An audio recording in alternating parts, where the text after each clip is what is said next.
Welcome to the Mentor Me podcast with Eric Skiberis. Eric believes that if you desire to succeed in business, then learning from the people who are where you want to be is the fastest way to get there. The Mentor Me podcast is connecting mentors with mentees through interviews with some of the most interesting entrepreneurs as they guide us on a path to success. And now, here's Eric.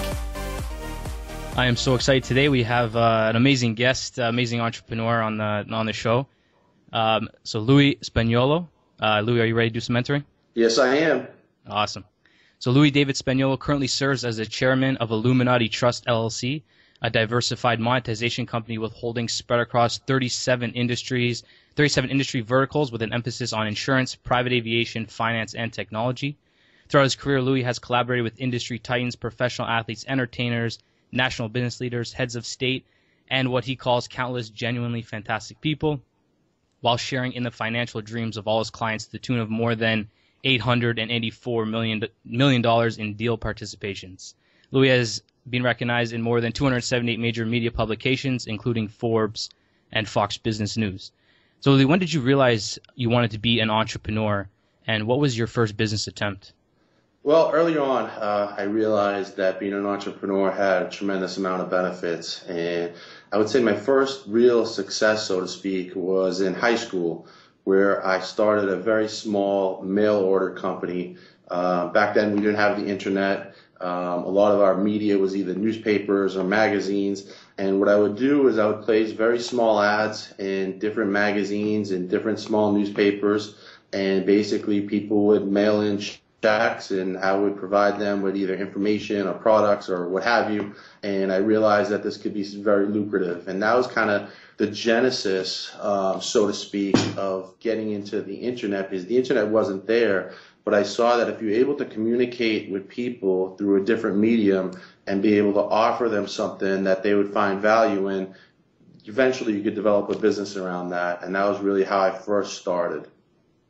So take us through the journey of your first business that was kind of the real breakthrough and turned out to be a big success. The first breakthrough really happened on accident. I was at the University of Miami in college. I was basically working as a bouncer at different nightclubs. I had a kind of a famous incident. Now that's pretty well known that I got into an altercation with The Rock, Dwayne Johnson. And my claim to fame is that he laid the smackdown on me before anyone else ever in the WWE. And I took quite a beating between him and some of the football players. But as things turned around, we actually became friends and got to know each other and would go to the gym together and what have you. But after that, I kind of realized the bouncing career had a limited potential as far as going forward. And I was approached by 3 other students that were at UM.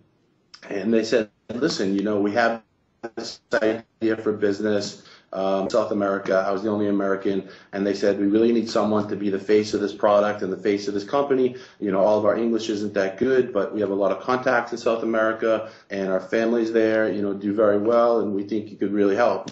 My initial reaction was I thought these guys were crazy. And I was like, how am I going to help, you guys? I come from a poor family, poor background.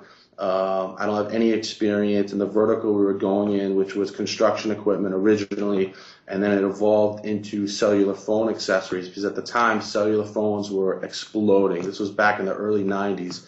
And what people didn't realize was people back then would buy cellular phones, and they had what was called NiCad batteries, and the batteries would only last from being recharged about 6 months. And then every 6 months, you'd have to buy a new battery. And the batteries are very expensive. The batteries would cost upwards of $200. And basically what we came up with was kind of in spite. Like we ran into some failures. And I remember one day being in my apartment, and I was so mad, I grabbed my cell phone and I threw it against the wall, and it went smashing all over the place, and it cracked open.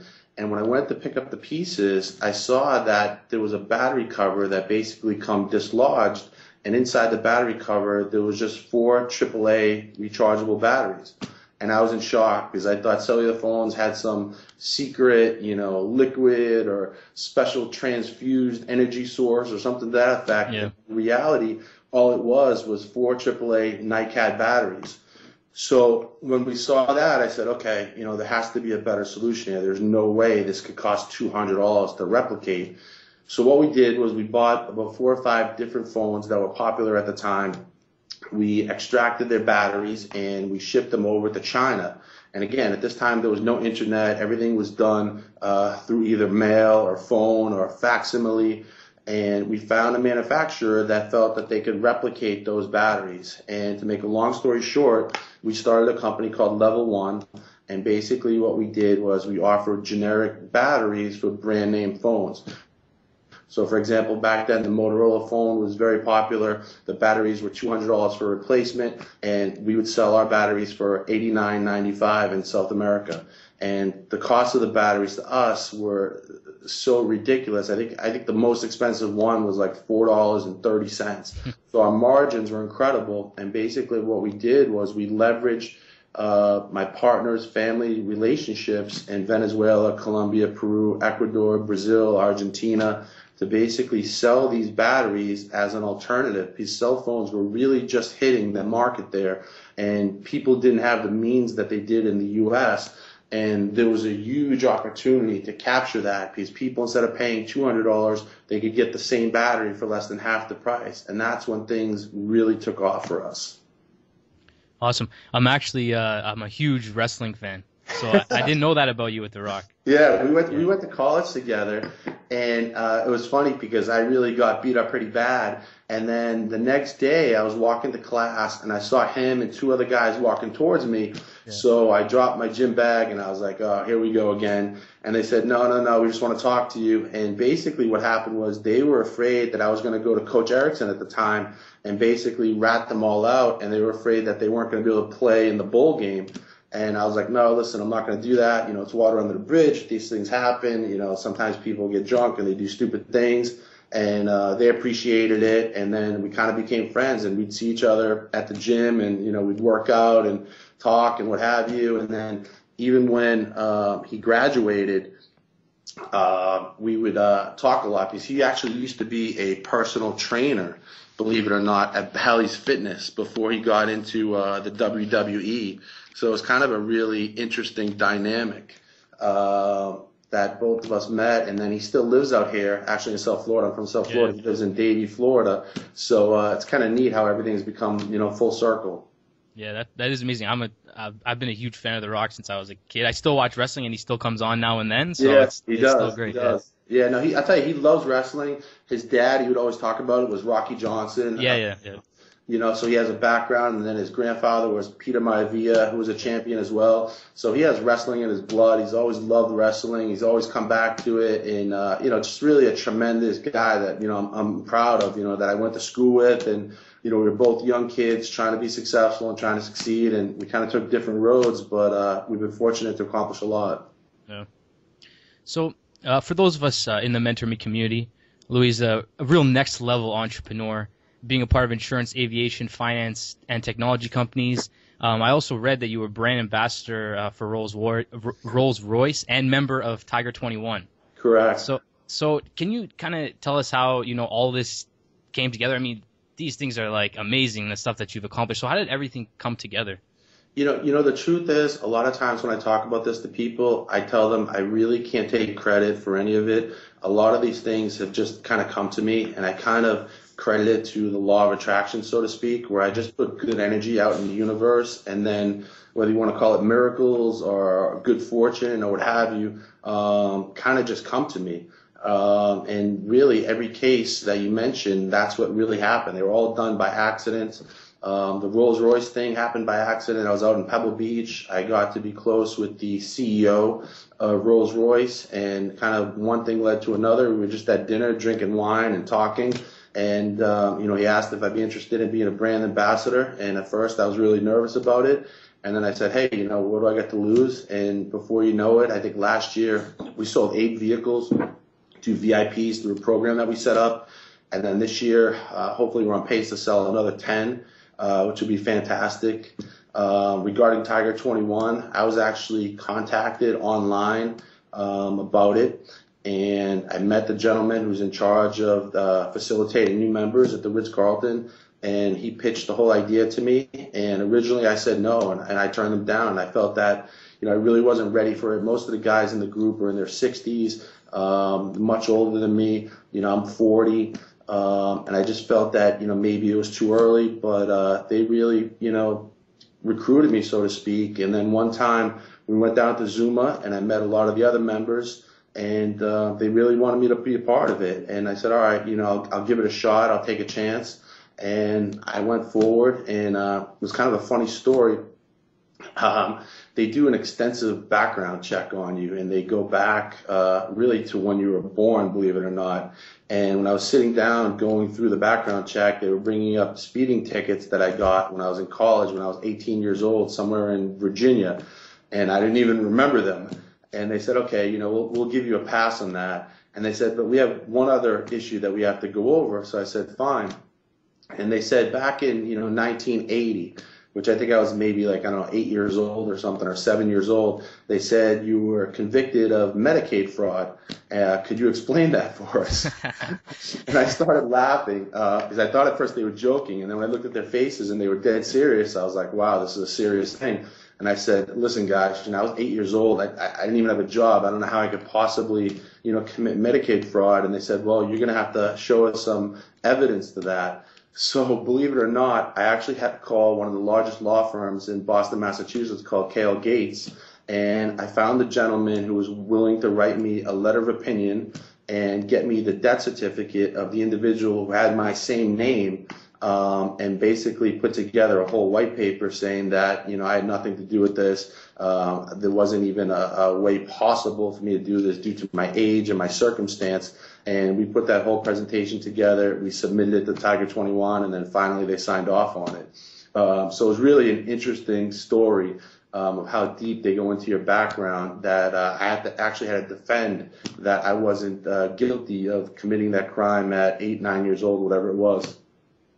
That's awesome. So with the cell phone business, or the cell phone battery business, what happened after that? Well, what happened was we were successful for really the first time in my life. Prior to that, I think the most I'd ever made was maybe $176 in a week. And this is, again, in the early 90s. We went from that to making between $60,000 and $80,000 a month, which was, hard for me to fathom as a young kid growing up poor, eating off of Yellow Pages, phone books instead of paper plates, because we didn't have paper plates. Stealing toilet paper from University of Miami bathrooms because we couldn't afford toilet paper. So then all of a sudden have all this money coming in. We basically turned into drunken sailors and just bought everything imaginable. I bought 3 cars. I was going out 24 hours a day, 7 days a week, and just spending money like there was no tomorrow. The more we made, the more we spent. And believe it or not, whatever we were taking in per month, I was figuring out a way to spend more. And that was a lot of money back then.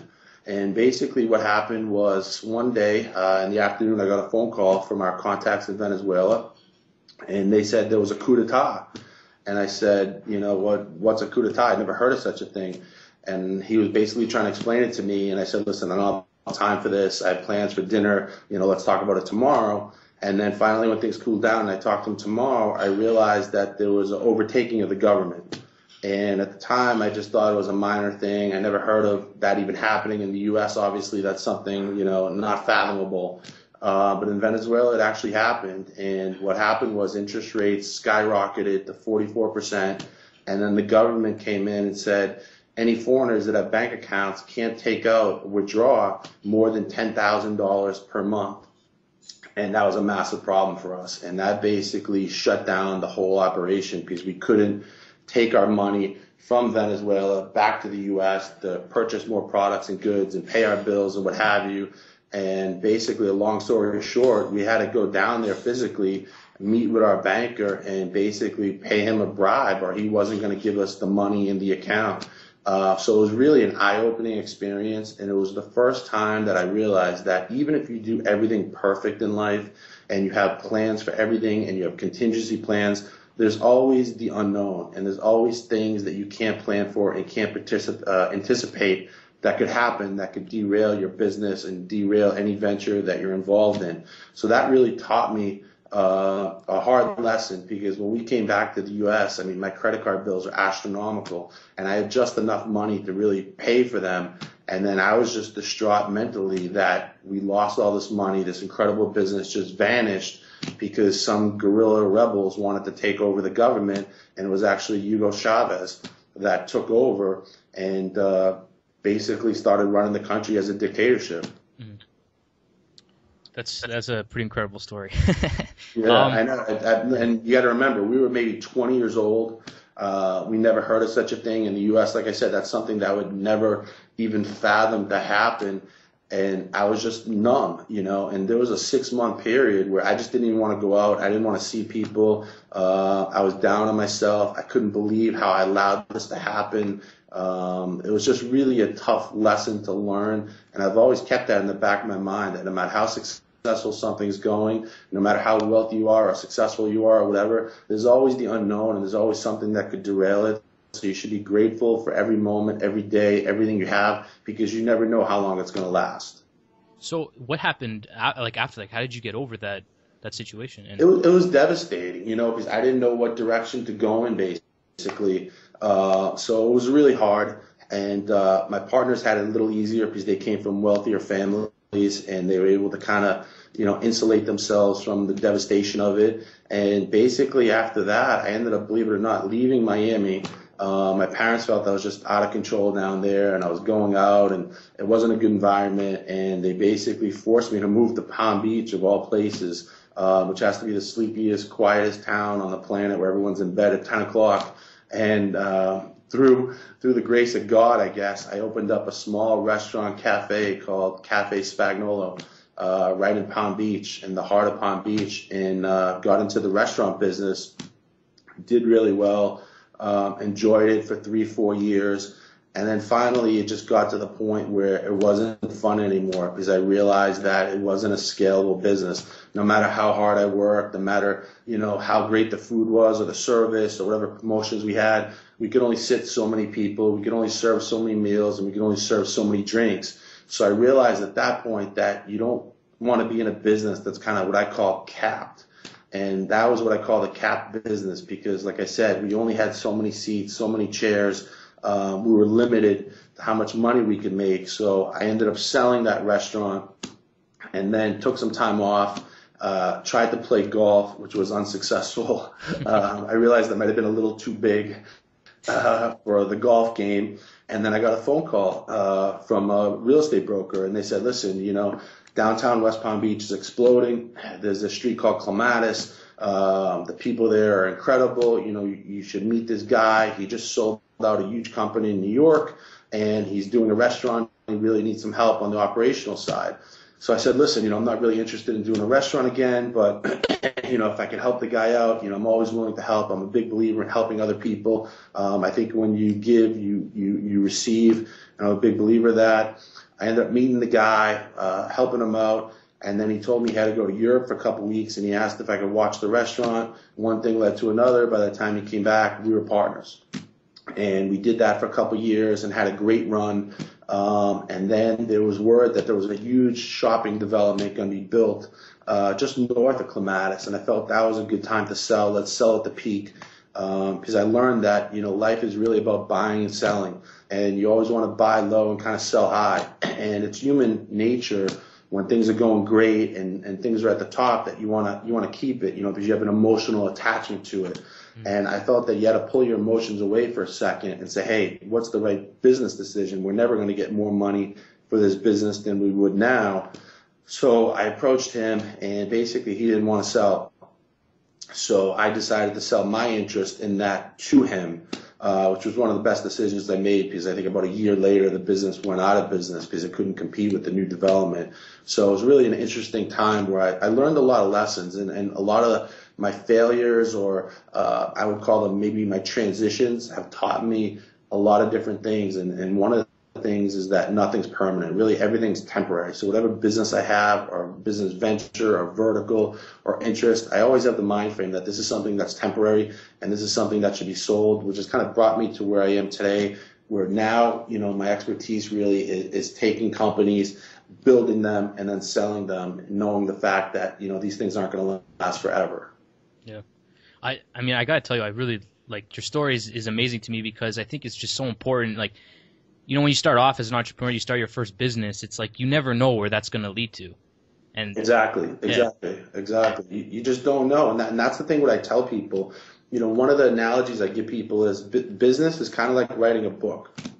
And if you look at a book, you'll see there's 20 chapters in there. So what I try to do is I take the book and I put the best cover on the book as I can, because the cover of the book is very important. And then what I do is I write the first chapter because I know exactly where it needs to start. Then what I do is I go to the 20th chapter, the end of the book, and I write the end result. What result do I want? How do I want to get there? What do I want to take out of this? How do I want this to transform into a liquidity event? And then chapters 2 through 19, I kind of leave a blank slate, because I learned that if you try to write those chapters, they never evolve as you envision them. And that causes a lot of problems because you get frustrated, you think you did the wrong thing. So I've learned that if you leave those chapters open and kind of like let destiny take its place, so to speak, and focus on your first chapter and then where you want this to end up eventually, you're much more mobile and you're much more willing to recalibrate, because every time you start a venture, you don't always hit the bullseye right away. You may hit the target, but you don't always hit the bullseye. So if you're open-minded enough and you have no preconceived notions, it's much easier to be successful with writing those chapters 2 through 19, because you're more mobile. You're willing to make changes. You're willing to make adjustments. Where I see a lot of entrepreneurs, they want to write the whole book A to Z. And then when they realize things aren't materializing the way they envisioned, they panic and they either quit or, they do things that they really shouldn't do to be successful. Mm-hmm. So getting into kind of the subject of mindset, what do you do to strengthen your focus in your mind? Well, I'll tell you the truth. I think mental focus is one of the key aspects of business. I look at the brain as a muscle.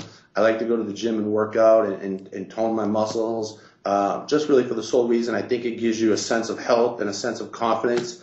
And the same thing can be said for your brain. I think if you don't, at least once a day, condition your mind for success and basically impregnate the things you want to come to fruition in your mind. The analogy I give a lot of time is, I kind of feel like a lot of times like I'm a farmer, so to speak, and I have all this land and all this soil, and what I'll do is I'll plant seeds in all different parts. And sometimes the seeds grow to become weeds, and they don't materialize, and that's just the honest truth about it. And then other times some of the seeds grow and they flourish. And then what I've learned is to focus on the ones that are flourishing, because every seed that you plant may not come to fruition. But if you don't plant those seeds in your mind, I think it's very difficult to get the results that most people desire. So what do you think is like the key behind, all your success? If I told you, you'd probably laugh, and everyone listening to this is probably going to laugh, because everyone always asks me, what's the secret? What do you do? Why are you different? Things like that. Mm-hmm. And I tell everyone I'm no different than anyone else. Have I worked tremendously hard? No question about it. Have I stayed tremendously focused? No question about it. Have I made huge sacrifices? No question about it. But I think really the difference is conditioning your mind to attract what you want in life, and to basically, focus on the law of attraction, focus on manifesting things, focus on bringing things in your life that are positive, but let the universe kind of dictate what direction you go in. And the analogy for that I give is, if you're in the ocean, you have two choices. You can swim against the tide, and it's tough. The tide is, pretty powerful type thing. Or you could swim with the tide, and you may not come to shore exactly where you initially envisioned, but it's a much easier swim.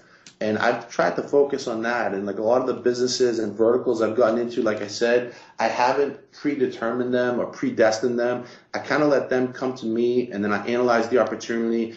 I looked at it and said, hey, do we have a competitive advantage here? And then if I realized that we do, I said, let's give it a shot. Let's see what happens. Not every business is successful. I'm one of the few people probably that admit to that. I've made a million mistakes. I've had a lot of businesses that weren't successful, but I've learned from each and every one of them. And one of the philosophies that I gained is a lot of times when you're in business, you have to learn to sometimes you have to retreat. You have to pull back basically from where your position is and then recalibrate, which is like kind of shooting a sniper rifle and making adjustments to that rifle so you can hit the target, and then re-engage. And when you re-engage like that, 9 out of 10 times you're going to hit that bullseye because you pulled back, you looked at everything, you analyzed it, you changed your execution, and then when you re-engaged from a different position. And I found that I've had a much greater success with hitting the bullseye when I use those methodologies. So, a lot of the times, when I'm kind of, looking at people that are, have the amount of success that you have, I think to myself, what things are they doing day to day to get them, to all this success? So can you kind of take us through some of your daily habits? Yeah, I mean, truthfully, a lot of them are pretty simple. When I first came down here to University of Miami, one of the reasons why I loved it was everybody started work like at 10 o'clock. And coming from Boston, that was a shock. Growing up in Boston, it's a blue-collar, hard-working town.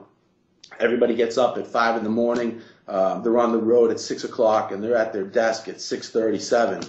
So when I saw that people started, really late in the day in Miami, I said, okay, just, getting up earlier and getting to work earlier and being there sooner and showing up, I felt would give me a competitive advantage.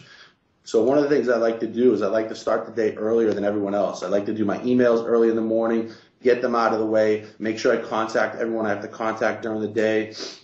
Usually around, I'd say 7 o'clock, I go to the gym. I do cardio for an hour to get my mind and my body right, get things clear, lower my stress level.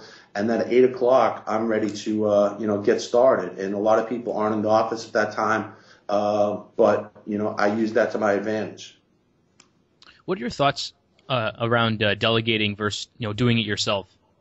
I'm a big believer in delegation, to be honest with you. I think no man can accomplish one thing on their own. You need a team. You need to have a great team. It's critical that you have great partners. I'm a big believer in that. Sometimes maybe I delegate even too much, so to speak, but I'd rather have that situation than not delegating enough and suffering and suffocating the people that work with me, because it's good for people to learn. It's good for people to make small mistakes that are contained. You don't always want everything perfect, because a lot of times you could tell someone something, but until they actually experience it, it doesn't really actually sink in. So I think delegation is an important business trait. For those of us looking to start a new business, what would you say are the top 3 best opportunities today? In business? Yeah. As far as verticals or industries or what? Anything. Here's what I think. I don't think there's really a top 3. What I think is it could be anything, but you have to ask yourself a couple questions. And basically what I've come up with is the 5 golden rules to business.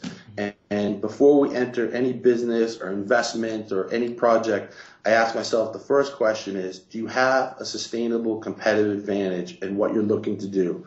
And 9 out of 10 times people don't. And I think without that, business is very difficult, because if you're playing on a level playing field, no matter how smart you are, no matter how good you are, no matter how well you execute, you just don't know how things are going to materialize. So for me, I always want to have a large competitive advantage. So even if things kind of screw up or get derailed, I still have, enough skin in the game to kind of make it happen.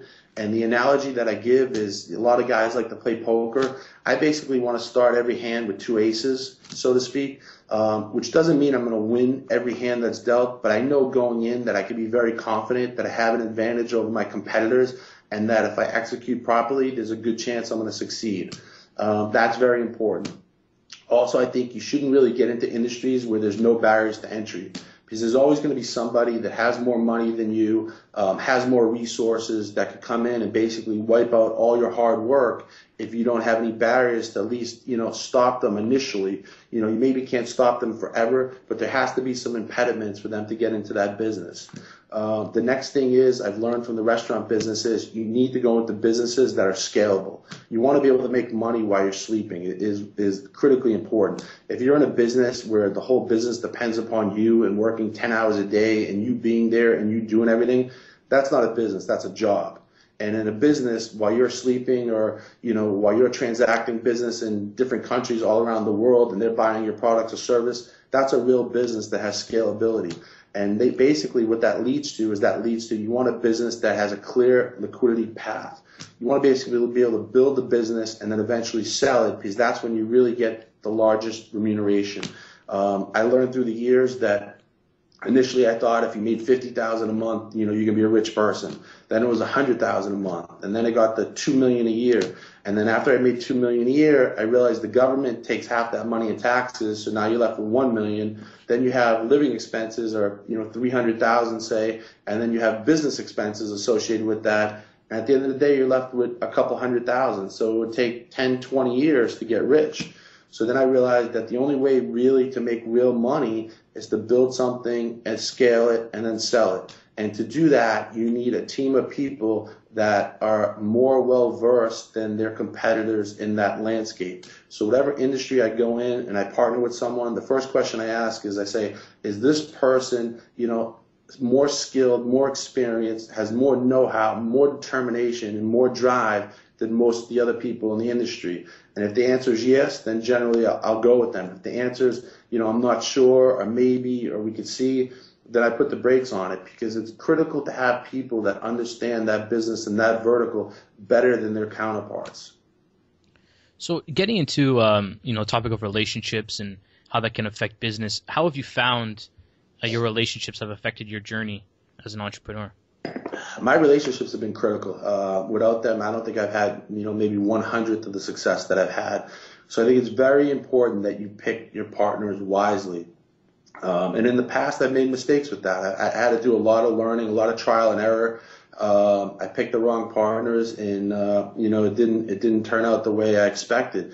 So now, in the very beginning phases of partnering with someone, there's certain things I look to identify. And first and foremost is I need to analyze that person's integrity. If that person doesn't have integrity in the beginning of the relationship, it's only going to get worse as the relationship goes on. So, for example, if that person is untruthful in any way, exaggerating in any way, embellishing in any way, doing things that maybe aren't what should be done in the beginning of the relationship, which I kind of call the honeymoon period or the marriage period. When you're on your honeymoon, if you're not ecstatic to be with that person, that's going to be very difficult to sustain that relationship. So I think that's critical.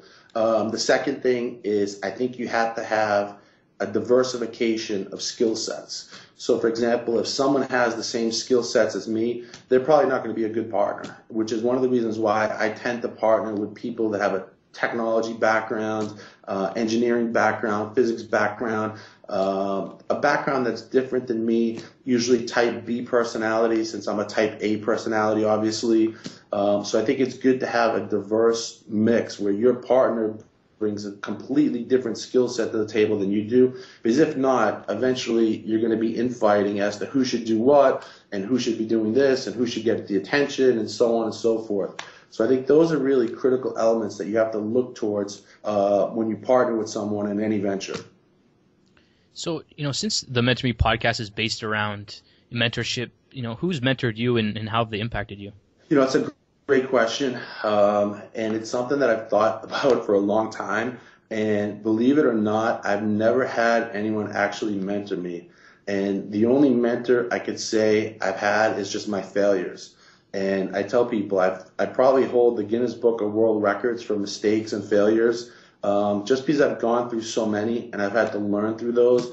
I've always had the fascination of finding a mentor, finding someone to take me under their wing, finding someone to teach me things, tell me, hey, look out for this, look out for that, dodge this pothole, take a left here, take a right here. But for whatever reason, it's really never come to fruition. So the only type of mentor that I've had is basically myself and the errors that I made and the mishaps that I made. I always try to analyze those to the nth degree and say, hey, what could we have done differently? Where did we mis-execute here? What should we have done, to make this work better? What steps should I have taken? What due diligence should I have done more of? Things like that. So what strategies can you recommend to the Mentor Me community, to convince or, to, I guess, persuade in a sense, a successful person like yourself that they would deserve your time?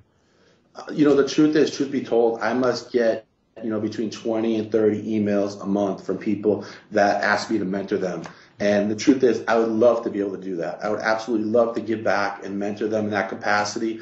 And right now, I'm actually doing it with one of the companies I invested in Dallas, Texas. but just from, a standpoint of time, I'm so, stressed on my time, and it's in such limited quantities. Even working 7 days a week, sometimes I don't have enough time to do everything. So what I tell people is, if you're going to look for a mentor, my suggestion would be look for someone that's retired, that's maybe out of the game, that still wants to be in the action in some degree, but someone like me who's really on the front lines of things, constantly looking to build, constantly looking for new opportunities, running 200 miles an hour. Actually just got back from Los Angeles. We went to the Grammys, and, I flew back yesterday, and it's just been nonstop since then. So I feel it'd be a disjustice if I was to try to mentor someone, just because the time and the commitment that really needs to go into it at this point in my life and this stage in my career, I just don't have it. Mm-hmm. What's the Grammys like? The Grammys are fun. Actually, we go every year. It's one of the most popular trips. A lot of times what we do is we go to either our best partners or our prospects, and it's one of the few events that we go to that husbands take their wives, and their wives are actually very enthused to go. Like we'll go to the Super Bowl, we'll go to the Masters, and the women just don't really have an affinity to watch football or watch golf for 5 days. So it's kind of a neat change to go to that type of event where it is more of a male-female type of thing, where the women enjoy the music and really get to enjoy the whole experience of it, whether it's the after parties, the pre-parties, the red carpet, so on and so forth. So getting into some personal questions, what's the one thing that motivates you? The one thing that motivates me, and it's funny because someone mentioned this to me the other day, and they said, the reason why you're so dedicated, so focused is because you're afraid to fail. And I thought about it, and I said, you know what, that's probably pretty accurate, because I did start off life, with a lot of challenges. I started up with very humble means, and I just don't want to go back to that. So every day I wake up and I look in the mirror, and believe it or not, it's going to probably kind of sound funny, but I don't look at myself ever as being successful. I'll wake up in the mirror and I'll look at myself as a failure, and I'll say, wow, I should be doing so much more. I should be so much more successful. And I basically kind of like pump myself up, almost in a Rocky-esque manner, to get charged up, really to take on the day. And I say, listen, I got to accomplish this, and this. And I have a little system where I call it the top 5, so to speak. And I list down my top 5 things that I want to accomplish during that day. And no matter what happens during that day, I need to make sure those 5 things get done. And I think that's helped me a lot, because I think a lot of times people get distracted, they get scatterbrained, they work on a million different projects, and I tend to just do 5 things every day and make sure they get completed and make sure I do them very well. And a lot of times people say, well, I do 20 things in a day, or I do 30 things in a day.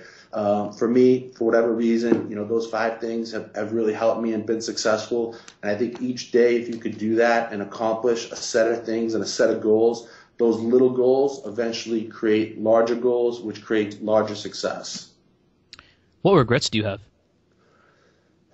Regrets. I'll tell you the truth. I've been through so many struggles and challenges.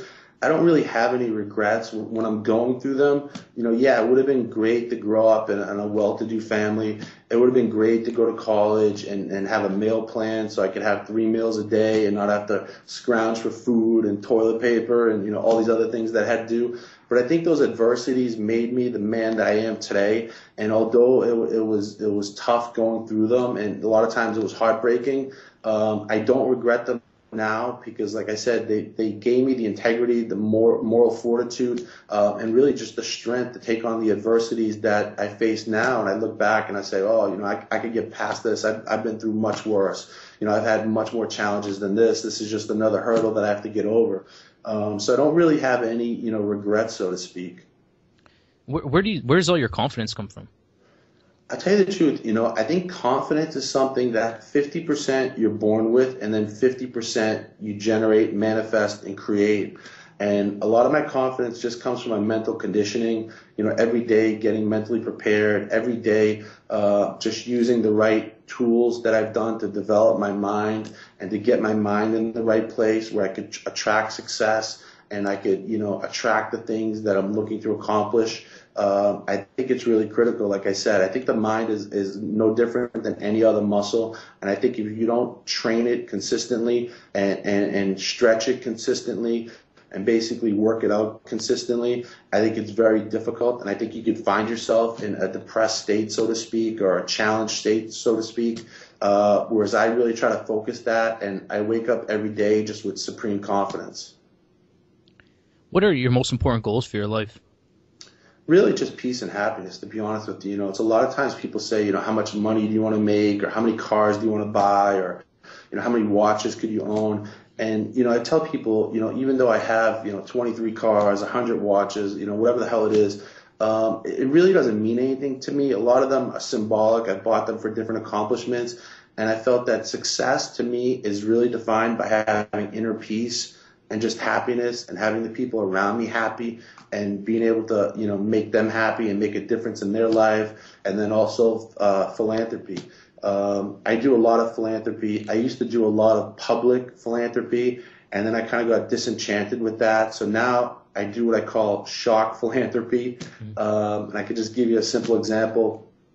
I was in the supermarket the other day, and I was waiting in line. I think I had, 2 or 3 items in my hand, and there was a mother and 5 kids in front of me, and they had 2 shopping carts. And I mean, they must have had an enormous amount of food and merchandise. And you could see that they were really struggling in life. They had a lot of coupons in their hand. The mother was watching the tally of the cost of the foods, so closely that I could tell she was counting every penny. And I just said, wow, it would be, really nice to maybe just say, hey, let me pay for this whole thing. I think it was like $436 or something. And the person was in shock. When I told the cashier, I said, listen, just put that on my bill. The lady started crying. She didn't know if I was trying to, manipulate her or do something to her or something like that. And I said, no, I just wanted to do something nice and kind and generous. And I felt that if more people in the world did acts of kindness, the world would be a better place. Absolutely. I couldn't agree more. So how do you think your goals have changed since you first started out as an entrepreneur? Well, when you first start out, you want to achieve a level of success where, you can be self-sufficient and, pay your bills, obviously, and then have a little extra money to live on and to do things, so to speak. Now my goals are to, basically create things that have, vibrancy and magnitude. And then it also could give back to society, help people, come up with a solution that basically fills a need and does it better and more efficiently and at a lower cost. So my goals now are in business is to do things like that. And then my personal life is really about my family, just taking care of my family, being a great son. Hopefully I'll be getting married soon. I have a fiance and just want to be the best husband I could humanly possibly be. And then just the best friend that I could be with the friends that I've had that have been with me for 25 years or 30 years or whatever it may be. My goal is to give back as much as I can to them and let them experience, some of the success that I've had and sharing it and enjoy it and just spread happiness is really my main goals. You mentioned that, you work out. Is there any other hobbies that you have? Unfortunately, I don't really excel too well when it comes to hobbies. I wish that I did. It's just hard balancing work, balancing my family, and then balancing my fiance, making sure everybody has enough time and is felt that they're, paid attention to and so on and so forth. I like relaxing. I like going on vacations. I like sitting at the pool with a pina colada and just kind of taking it easy and just feeling grateful. I am into automobiles. I like going out with my friends and, driving our cars and, kind of getting the fresh air and just kind of being by myself and just give me a chance to think and clear my mind. But besides going to the gym, I don't really play any sports. Once in a while, I'll go to the gun range. We like going to the gun range and letting off some steam. We'll unload maybe a couple hundred rounds and stuff, and I'll bring my friends with me and we'll have a good time. I like drinking wine and having a cigar with friends and just talking and conversing. But overall, I can't say that I have a hobby. I wish I did have something that I was passionate about. I think eventually in time, as things go on, I get older, hopefully I'll have more time in my business schedule and I'll be able to take up, maybe golf again or, some other hobby, where I could get some enjoyment and fulfillment. But right now, really just my family, my fiance, and business is my main focus. And I just try to do the best I can every day with addressing those three. Awesome. So, just to wrap up here, I just want to ask you, if you had an aspiring entrepreneur in front of you right now that, cannot seem to get anything working, is continuously failing, what would you say to him or her? First thing I would say is never give up. I've failed more than anybody. So I would tell them that don't worry, no matter how many times you failed, I've failed a lot more than you. So you should feel good about yourself from that standpoint. And then second, a lot of times people are much closer than they are to success than they realize. A lot of times I tell people success is right around the corner. You just can't see it. And that's why I think it's important that if you have a business or you're trying to be an entrepreneur, that you got to take some time to reflect. You got to basically retreat and pull back from your business, whether it's a weekend or a week or whatever, and just clear your mind and think about what you're doing well and write that down. Think about what's going not so well and write that down. And then recalibrate your focus, recalibrate your business execution. And then once you do that recalibration, re-engage and re-engage from a different standpoint, and then aim to hit that target in the bullseye, and I think a lot of times if you pull back and you do that, I see a lot of entrepreneurs that get consumed in their business, that all they can think of is their business and they can't see what's going on around them or on the outside. And if they just took some time to step back, they would realize that if they just made some simple modifications to their business, maybe go after a different market, maybe try a different execution, maybe try to modify their product or service just slightly, either to the left or the right, and a recalibration, and then re-engage from a fresh standpoint, success is there. Because I think success is there for everyone. It's just a question of finding it and not giving up. And the analogy I give is I see a lot of people like on the beach and they'll be walking looking for seashells, so to speak, and they won't see any seashells on the top of the sand. And I tell them, don't give up. A lot of times the seashells are underneath the sand, so it may require you to dig a little and dig underneath that sand and go 2-3 inches under, and that's where the success is really hidden. A lot of times it can be right at your feet and right in front of you, but if you don't, dig underneath the surface and really look for it, you'll never end up finding it. That's awesome. Some great advice. I want to thank you for amazing conversation, and just let the Mentor Me community let them know what you're excited about, that you're working on, and maybe the best way we can contact you or find you online. Yeah, the best way you can contact me and find me online, I'm on LinkedIn. You just type in Louis Spagnuolo, you'll find me there. You'll see pretty much everything I'm involved in and everything I'm doing. I have a website, illuminatitrust.com, that tells a lot about the different businesses we have, partnerships, things like that. I actually have a louisspagnuolo.ceo page. I have a louis.spagnuolo branded me page. So there's different things online you can see, and I'm pretty open about disclosing the different projects or verticals or challenges that we're looking to go into, and I'm always open to suggestions. I communicate a lot with people that reach out to me, always looking for new partners, anybody that has a phenomenal idea, that has a competitive advantage, that they feel that could gain traction quickly and grab some low-hanging fruit. I'm always open to that. Not really interested in drilling for oil and in some far-off country, so to speak. I try to tend to stick to things I know and stick to things that I know we could get some revenue and sales and traction much quicker. So if anybody has an idea like that they feel has a lot of potential and has a sustainable competitive advantage, you're open to contact me. Awesome. Well, there you go, Mentor Me community. That's an amazing opportunity. And all those links will be on the show notes for this episode at mentormepodcast.com. So Louis, thank you so much for this conversation. It has been amazing, and it was great talking to you. And the Mentor Me community thanks you for your guidance. Fantastic, Eric. Just grateful for the opportunity to help others, and like I said, I love giving back and love helping people. So anyone there that I could help, I'd be more than happy to attempt to do that. Awesome. Thanks very much. Fantastic. Thank you. Thank you so much for listening to the Mentor Me podcast. We want to challenge you to become more than just a passive listener. Join the Mentor Me community by signing up at mentormepodcast.com and like us on Facebook at facebook.com/MentorMePodcast. Join the conversation on social media by using #MentorMe. And until next time, remember, learning from people that are where you want to be is going to be the fastest way to get there.